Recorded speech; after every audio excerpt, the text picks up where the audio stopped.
Technically तर हल्ली सगळंच स्लीक असतं.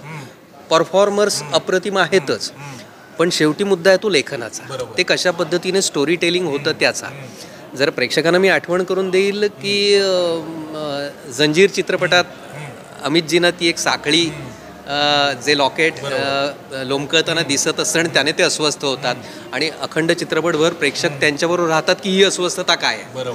ते इथे छत्रपती संभाजी महाराजांच्या बाबतीमध्ये एक फार छोटीशी गोष्ट लक्ष्मण उतेकरांनी आणि लेखकांनी पुढे आणली आहे की कितीही महानायक झाला तरी तो माणूस आहे ना शेवटी.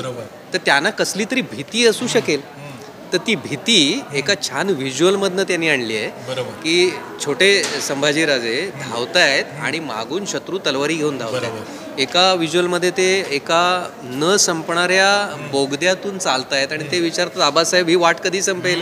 आबासाहेबांचा आवाज येतो, बेटा ही संपणार नाही, हे तुला चालत राहावं लागेल. तर एक माणूस म्हणून संभाजी महाराजांच्या मनातलं आंदोलन काय आहे की आपल्याला आपल्या पाठीवर वार होऊ शकतो. समोरनं तर छत्रपती संभाजी महाराज अजय होते, कोणी त्यांना हरवूच शकलं नाही, पण पाठीमागून वार होईल ही अशा धीरोदात्त पुरुषाला, वीरांना जी भीती असते आणि दुर्दैवाने जी करी ठरली, त्यांना समोरून लढून पकडणं शक्यच नव्हतं. दगाफटका झाला, फंदफितुरी झाली आणि ते पकडले गेले. हे महाराष्ट्राचं दुर्दैव. तर ती भीती कुठेतरी छान पद्धतीने लेखक दिग्दर्शकांनी आणली आणि ती व्हिज्युअल्समधनं मांडली. ती बघताना फार अंगावर काटा येतो आणि एक माणूस पण त्या कॅरेक्टरचं